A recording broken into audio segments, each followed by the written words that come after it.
If her mother stood true to form, it would take her less than 5 minutes to question the ease of which she agreed to go to the place most humans would rather avoid. Then she'd, in turn, ask her why she lied to a group of angels about a fictitious ring. Her mother might be a demoness from hell or something, but she had to be the worst liar on the planet. The other angels just didn't know her well enough to catch the telltale signs that Madison grew up with. She had a feeling Uriel knew, but for some reason he let it go.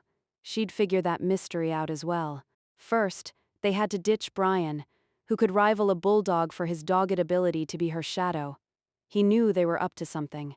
He wouldn't come right out and say it, but he made it known he disagreed with their venture. If Michael hadn't stopped him, Brian would have walked right through the portal into the welcoming embrace of the fires of hell. She knew, without a doubt, he'd exchange his life to protect hers. His kind of intensity should have scared her down to the pink polish on her toes, but she soaked it up like a sponge and craved more. How many women can say their men took a bullet for them? She just hoped he'd remember how much he genuinely liked her after the little excursion into the flaming underworld. Spill. Her mother did love to get right to the point. You spill first? Madison retorted. Vivian laughed and shook her head. No second-rate demon is going to screw with my baby girl. I've always wanted to raise some hell with you, figured the best place to do it was here. Wow. Well, that fit in with her agenda. Can we raise hell and snatch a certain living human from the clutches of a second-rate demon? Why do you think I brought you?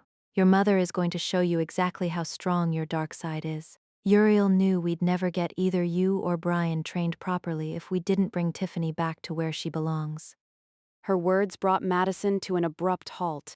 When exactly did you and Uriel have this conversation? She'd never get used to the walls engulfed in flames, but she had to admit the long corridor from the portal appealed to her on a level she didn't quite understand. Uriel and I use telepathy to speak to each other. It's an ability we share and has come in handy over the course of your lifetime. Now, Mastema has no idea who your parents are, but that will change after this venture. Are you fully prepared to be a target of both heaven and hell? Her mother placed her hand on Madison's shoulder and turned her so they both faced one another. There's no turning back after this. As the alternative was to let an innocent woman die, Madison had no real choice in the matter. I have Brian to protect me. There's something unique about him. I wanted to dislike him on sight. No one will ever be good enough for you. When I saw him holding you behind him as he faced off against an unknown evil, I don't know. He just burrowed so deep in my heart, I couldn't help but want to hug him. Uriel tried to bash his head in with a sword. Madison said it occurred to her she'd never referred to Andrew by his given name without making the correction first. Well, your father wouldn't have complained for one moment if you'd never discovered the joys of men. His reaction is mostly a father's overprotection, and the rest is he just likes hitting people with swords. It's a man thing. So, darling, are you ready to announce to the entire underworld you are the daughter of Hell's greatest assassin? Madison looked around the place they stopped in and couldn't help but have a morbid fascination with the view. Hellfire and brimstone weren't just words in a book. The smell of sulfur tickled her nose, but not in an unpleasant manner. It reminded her of a fireplace more than anything else. Is hell like the humans portray it? Where they send evil people? Madison asked. Both heaven and hell are different for everyone, Madison. There are all types of creatures here. Some descended from earth, and some came down from the heavens. Don't buy into the all hell is evil theory, though. Many of us were born here. We have free will, just as much as the wing boys do. In one sentence, her mother answered the unspoken question before them. Without saying she wasn't evil because hell was her home, she put Madison's mind at ease. I have a feeling there are unconventional politics here just as there are on Earth, said Madison. Politics are everywhere. My family belongs to the innermost circle. They're long before Lucifer and his crew came in and took over the outer circles. There are 6 royal houses that rule all of hell. The ancients grew tired of Lucifer's ilk trying to take over and have led a slow movement to return hell to natural residents. How did you come to be an assassin? Madison asked. That's a tale for another day. Now, I need you to open your mind so I can find where you saw our troublesome demon. Her mother put her hands on both sides of Madison's face and stared into her eyes. Thick black inky substance pooled into the elder woman's eyes and turned them from normal-looking to black orbs. As if that hadn't been weird enough, the dark liquid ran through her face like tiny rivers and her skin turned a dark, rich red. The human image fell away and revealed her true form.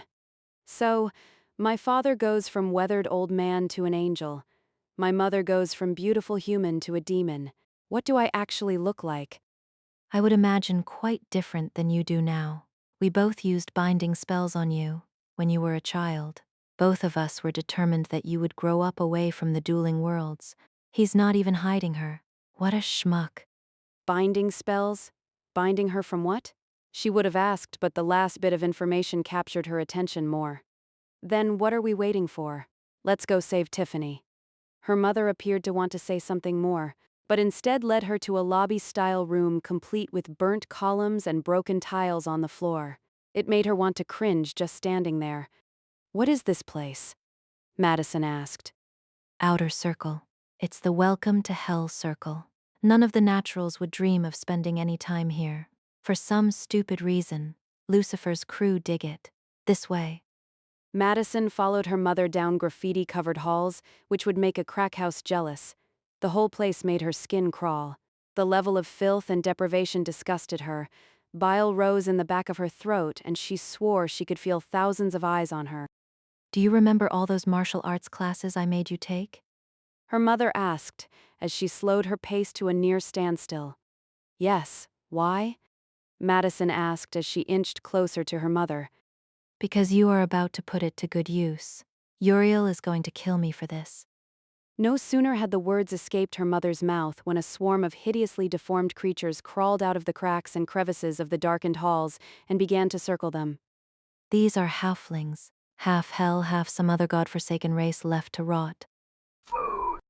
Madison heard the desperate words from the creatures, and it pulled on her heartstrings. Despite their horrid appearance, they were still someone's creations. What do they eat? They are halflings. How should I know? The complete disregard of her mother to the perceived lesser creatures bothered Madison.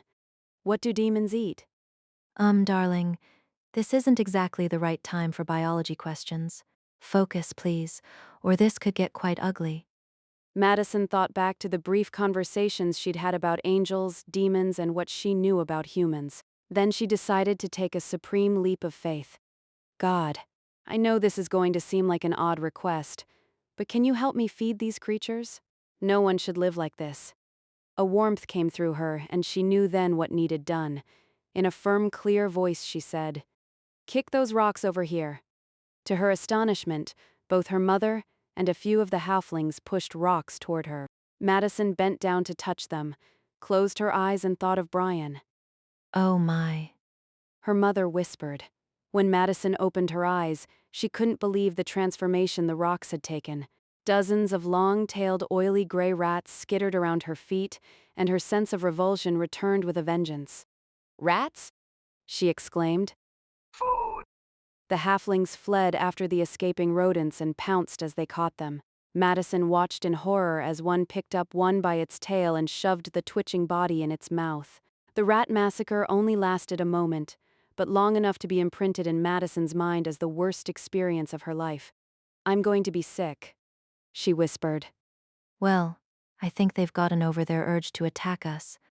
Her mother said as if to point out a positive side. They took a few steps in the direction they had been heading before the brief interlude with the halflings. "Mother!" The guttural whispered word began to take hold, and it carried through to all the misshapen creatures that just enjoyed a rodent lunch a moment ago.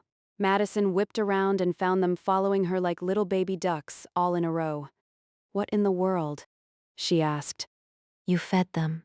I'd have just put them out of their misery. The blasé view irked Madison far more than anything else her mother said about them. "The only difference between them and me is my parents didn't leave me to fend for myself. I hate to remind you, but apparently I'm half hell and half heaven and look human." You are nothing like these things. They are nothing but wild animals, scavengers. "You are such a snob." They wanted food, a necessity. Madison crossed her arms over her chest and stared at her mother. Madison, really. They live in filth and have no regard for personal hygiene. As a member of an ancient society who ruled this place for who knows how long, it is your responsibility to take care of the weakest links in your realm. Teach them the basics of life.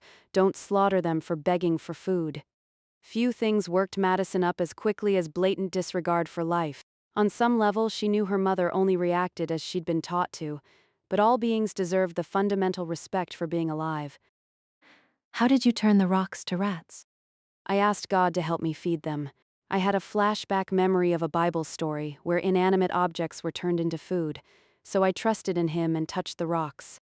Ugh, we don't have time for a foyer into politics or a discussion of natural selection. Let's go find Mastema. Save the girl. Leave a calling card not easily forgotten. If we hurry, you can meet your grandparents. Madison recognized the subtle change of subject and turned toward her newfound following. Get me more rocks, but don't eat these ones. Let them grow. If you wait and let them grow, they will provide you with many rats for dinner. Madison said. They seemed to understand and took a few steps back and kicked a few rocks toward her feet. After there were a few dozen rocks, she called upon God's assistance once more, and again He answered with swift action. The second time the actions defied any logic she could come up with. The rocks broke into hundreds of pieces and then transformed into thousands of rats that scattered in all directions. The halflings looked up at her as if waiting for her to speak. Well, I just infested hell with the worst case of pests I've ever seen. Go eat. Don't forget to brush your teeth and wash your hands, she commanded. They scattered like the rats they followed. Can we go save poor little Tiffany Calloway now? Her mother asked.